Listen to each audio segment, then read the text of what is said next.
Oh, happy day. It's a black moon, new moon, ending out 2024, and all of the social media outlets, every last one of the internet is just buzzing with new year, new you, do things differently. I think it's great. Lots of people are like, I don't make resolutions because I just, you're saying that because you're probably the type of person who's not going to keep it, if you're being honest. I like the energy of making something new or releasing something old because it gives me an opportunity to rebirth, Tracy. And isn't that what we're here for? To kind of like continuously be the best versions of ourselves. One of the ways you can do that is to get comfortable with being wrong. Not doing wrong, there's a difference, but being wrong. Not knowing everything. If you are a mother or a father or an auntie or an uncle or somebody that's over children, period, you don't know it all. And so when they ask you, it's okay to say, I don't know. And if it's something that they should look into, you said, I don't know. Well, how about you look into that and get back with me? If it's something that you feel you should look into with them, then do that. But I think being wrong, being comfortable with being wrong, it shows that you have a healthy sense of self-esteem. There are some people that no matter what, they have to be right. I used to be that person, but I had low self-esteem. I used to have to be right. I would stick to what I thought, and you were not going to change that, even if I was dead wrong, even if I was like wearing two left shoes wrong. I still was going to hold on to that.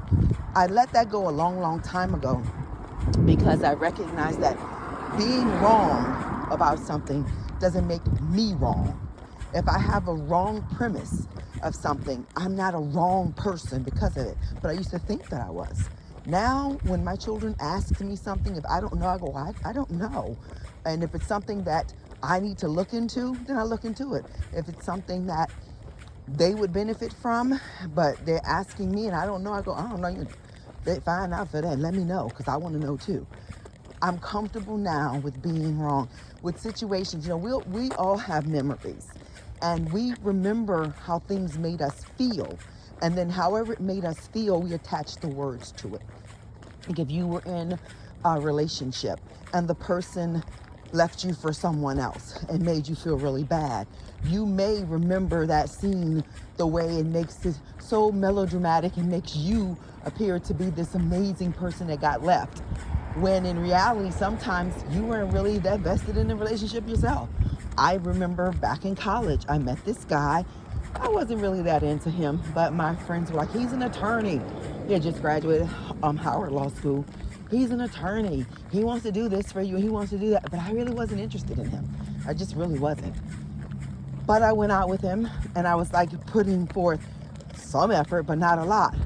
And maybe about 6 months into the relationship, he told me, this ain't working. And he had met my family. And if you know my family, then you'll know that his words are bullshit. But they are very lively. Because your family too wild for me. And he said, they're ghetto. And I said to him, and I remember this because it's one of those defining moments you remember some things. I said, you live at home with your mother, sharing a room with your brother, sleeping on twin bunk beds like this is JJ in Good Times. And you want to call me ghetto and my family ghetto? He said, they talk a lot, they loud. He really just wanted to break up with me because he started seeing his high school girlfriend again, and he wanted to be with her. She gave him an ultimatum. You ain't gonna be with me and her, so make up your mind. So he ended up breaking it off with me, and they got married and had some children. I don't know what they're doing now because that was eons ago. However, when I would tell the story at first, I was like, I was this terrific girlfriend, and okay, now she can have him because if he dumped me, da da da. When in reality, I wasn't that great of a girlfriend to him. I really didn't want to be with a man. But my ego didn't want to be wrong. I didn't put in effort. Now, does that mean if I had to put in effort, he still wouldn't have been with her? Maybe, maybe not. We don't know. What we know is I didn't put in effort. Anywho, I was telling you that story because I wanted to go into rights and wrongs and how we perceive things. But in situations where I would say I remembered something a certain way, and they'd be like, "Oh no, it didn't happen like that." Yes, it did, and I would hold to that. And then if it were proven that I was wrong, now I would have no problem with saying, oh, okay, well, I was wrong. But up until that point, in my mind, I was right. If you're that type of person, now there's some people, even after it's proven to them, they're going to be right because they just start an argument on something else. That's a gaslighter. That's a manipulator. And the world is full of them. Watch out for those people because they're going to be right at all cost, even at the cost of your self-value. I was looking the other day listening the other day on YouTube while I was doing my walk, because you guys know since November 10th, maybe you don't, so I'm telling you, I've been walking an hour every day. I break it up, and it's not even that fast sometimes. Like, look at me now. I'm kind of strolling. When I get off this, I'll pick up the pace. But I just kind of get out and let my feet keep going one in front of the other. Grateful that I'm able to do that. Sometimes I'm on the walking pad. Anywho, I came across something that I wanted to share with you to look into because this may affect you. And it's called betrayal trauma. Betrayal trauma is the type of trauma that happens with someone that you love, that you have invested into. And over time, you find out that, I'm sorry, not over time, you find out that they have been doing something against the relationship for a long amount of time. That's betrayal trauma. You get that one time somebody does something and you find out and it stops. That's not betrayal trauma. That's definitely terrible.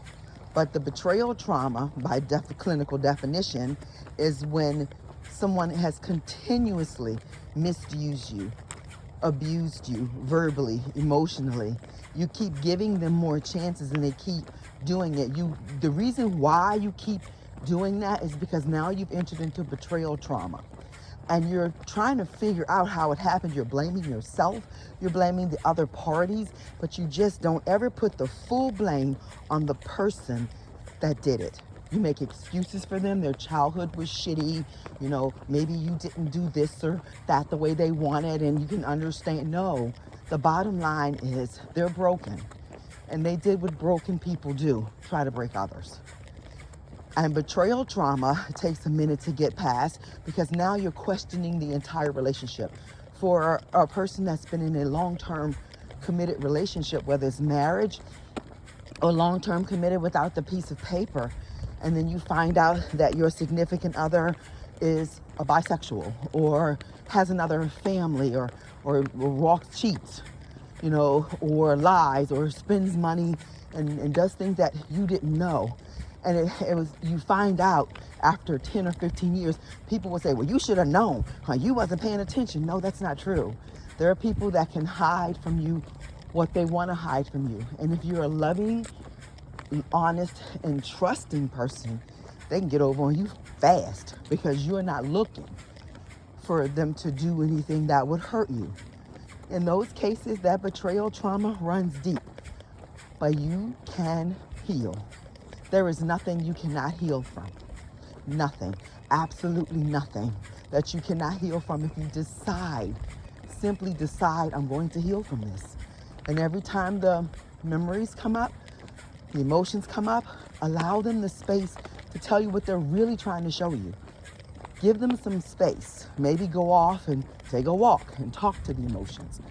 Don't shut them down, because anything you shut back in, it's stuck inside of you. You want to let it out, but you want to let it out responsibly, where you don't use drugs and alcohol or sex or other people to do that. That's why I think we have a lot of issues in the world, because a lot of people experience what they now call betrayal trauma, and instead of healing and dealing with it, they just go put it on somebody else. And then they just, the train just keeps it going. If you're experiencing betrayal trauma, look it up and get some help.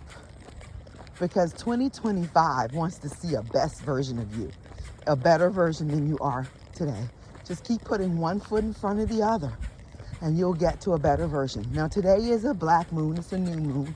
If you're into that type of thing, then do a ritual, something new. What I'm thinking of doing is just sitting down and writing, getting a calendar for each month, not getting, but I already have it, writing out each month some goals, because big goals. So by next year, at the end of 2025, if God has spared my life, if I'm still here, I want to be able to say, I don't even recognize Tracy 2024. I don't recognize that one anymore because I'm so much better, so much higher.